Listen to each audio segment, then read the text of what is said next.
Delikado yung pasang yun, pero nasampot pa rin ni JP Gayoso. Sablay, however, yung tira niya sa labas. At may foul si Eric Mink on that rebound play. That will be the first foul kay Eric Mink.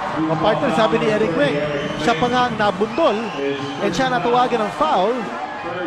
Panoorin natin ito, Let's Benito. watch it here. Boxing out, boxing out. Oh, I think Eric Mink has a point. He was pushed down by Benji Paras, as you saw in our slow-mo replay. Well, that will be the first foul on Eric Mink. 3:18 remaining. Second quarter. Game number 1. Now McDonald's PBA All-Filipino Finals. Paras is in point-blank range.